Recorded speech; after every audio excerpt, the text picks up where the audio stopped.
As 2024 draws to a close, we look forward to 2025. And in the case of Square Enix, we don't know very much. Their 2025, as of right now, is looking pretty light. So join me in today's video while we go over what could possibly happen when it comes to Square Enix in 2025. So with that all being said, what is up guys, Jen here, hope you're all doing well. Welcome back to the channel. As always, got you covered with timestamps down below, so if you want to skip to a certain section of the video, feel free to do so. All I ask is you to like the video by hitting the like button, and if you want to stick around for some more Square Enix content, then please consider hitting that subscribe button. Now before we go forward with Square Enix in 2025, I feel like we need to go back just a little bit, because a lot of things have happened in the world of Square Enix, and I feel like it definitely contributes to what is happening right now.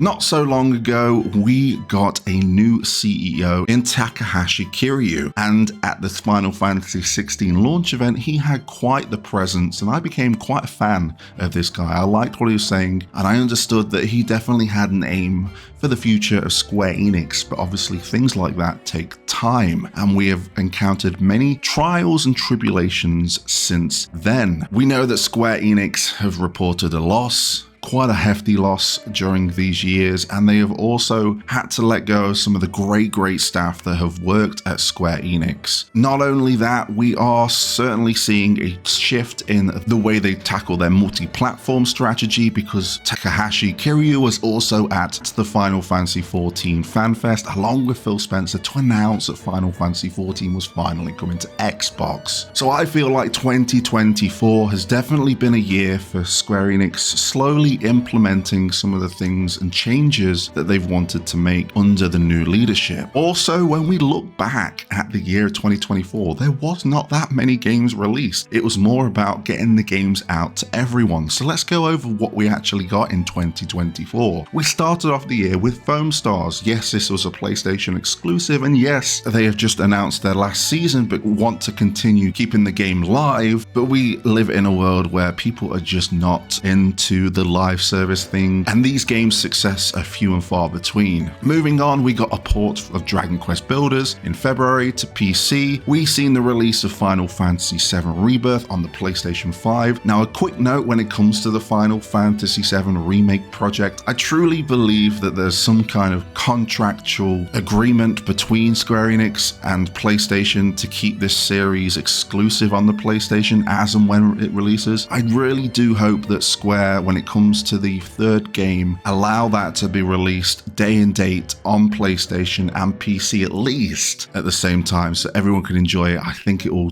definitely help out the word of mouth for people to try the trilogy, since all of it will be accessible on day one on those platforms. Moving on, we've seen the release of Final Fantasy XIV on Xbox. We got Saga Emerald Beyond in April. We've seen the release of Octopath Traveler finally come to Xbox, and at the same day we got Octopath Traveler 1 on the PlayStation, therefore having all of the Octopath Traveler games available on all platforms, which is very nice. If you've not played those series, I suggest you go give them a go. We also seen the Kingdom Hearts collections escape the Epic Games prison and come over to Steam. We've seen the release of Visions of Mana. We got a port of Dragon Quest Monsters on PC in September. Final Fantasy XVI got its PC port, better late than never, in September. We also seen the release of the Pixel remasters come to Xbox. Romancing Saga 2 Revenge of the Seventh. We've seen Dragon Quest 3 come out on all systems in November. And then finishing off the year, we've seen Fantasian and Neo Dimension be available on all systems. So you can see right there that Square Enix is slowly starting to shift to make sure that all of their games are available everywhere, and I do think 2025 is where we'll see a lot of games come out day and date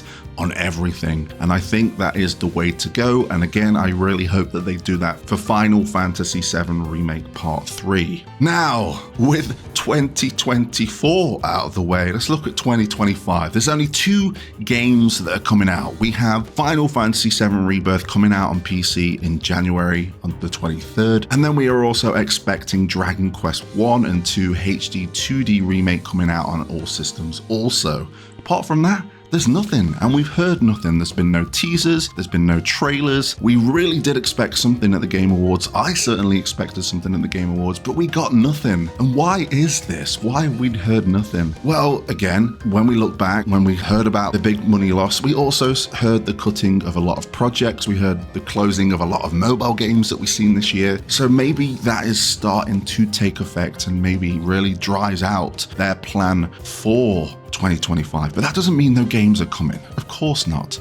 I truly think that they are waiting for a good moment to announce some of the titles at the beginning of the year, and again, some of more titles that have come to later in the year, in the middle of the year, if that makes sense. Now, there's one big rumored event happening at the beginning of the year. That's right, the successor to the Switch 2, whatever you want to call it, the Super Nintendo Switch. That system is coming, and a lot of people are anticipating that platform, and that is a major platform for a lot of third-party companies to get involved with, and I think Square are going to be going all in. They've always had a great presence on the Switch, but I think if they can add Nintendo's new platform to their repertoire of all of their games that they're releasing, so it's available on a portable platform. We know how popular this damn thing is. I think there's something special there, and I think if Nintendo decide to have an event accompanying the announcement of the Switch of what kind of games you can expect, you can be damn sure to find that Square will be there with probably ports, with remasters, and of course new titles to come. It's a great way to get us hyped, and not only are they announcing it for the Switch 2, but we're going to probably get it on all platforms, so take it as an announcement for a new game that we can expect. Yes, it's a Nintendo event, but as always when it comes to a majority of Switch games, they'll be available on all platforms. Whether Square decide to make an exclusive game for the Switch 2, I really don't think they do, and if they end up doing that, I'll be pretty damn confused on why they would be doing that when they're trying to go hard on a multi-platform strategy.